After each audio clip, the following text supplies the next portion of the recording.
All right, boys and girls, welcome back to the drive-through on this freezing cold polar vortex day off of school version of the drive-through. Shout out to Blizzard Bags, throwing it back. Those of you guys that remember those BVs.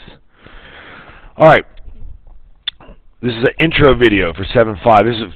This is a very long section, so I wanted to break it up into 3 videos. This first one is just how to use your graphing calculator to find the vertex of a parabola, and then how to use that point to rewrite it in a different form.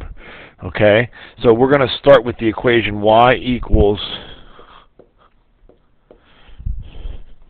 x squared plus 6x plus 10. It's just an equation I made up. And the question is, what is the vertex of that? Now, there is a trick. You can do this trick that's about minus b over 2a, and that's a trick that you might find on the internet. It's a good trick, but I'm going to just show you how to use your graphing calculator because that's really important to me. So I type in x squared plus 6x plus 10, and I graph it. Okay, now I can see that it's moved left and up. It certainly has moved left and up. So what I'm going to do is I want to calculate the minimum of that function. Notice calculate's up here in blue, so I hit second trace. Second trace, and it brings me up my menu. Okay, I want to find the minimum, so now I hit 3. Now here's the little trick behind this. Okay, you got to get this. I will, from here on out, refer to this as the water bug. You can see this little bug. I'm making it go left because it's asking me for, as you can see down here, the left bound. So I'm going to go left of the minimum point and hit enter. And notice a little arrow comes up there. Then I'm going to get to the right of the minimum point, and I'm going to hit enter. And notice another little arrow comes up. And it asks me, would you like for me to guess in between this range? That's exactly what I want you to do. And there you go. Now, it is estimating. It is guessing. So you're going to have to interpret these numbers. And sometimes they'll even give you those numbers in scientific notation. So if you ever get numbers here for the minimum and you don't understand what the heck your calculator is telling you, I want you to come ask me for help here in the lab. Okay, but notice the vertex,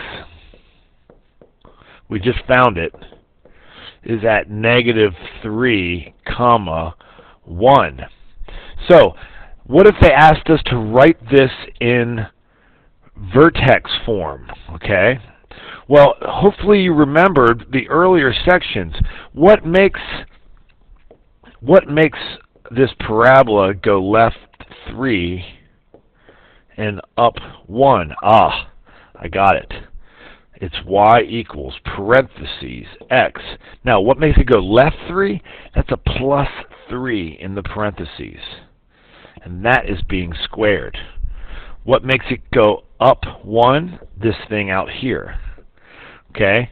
And just to confirm to you that this is the exact same graph, let me go to this.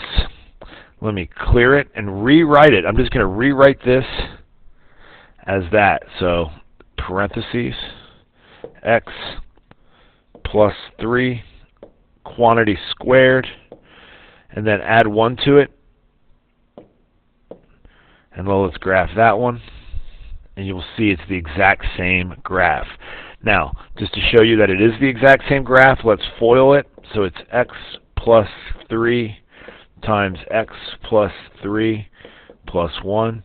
So it's x squared plus 3x plus 3x plus 9 plus 1, which is x squared plus 6x plus 10, showing you that these two equations are equivalent. That's going to help you through this. Use your calculator any way you can to answer these questions. Boom!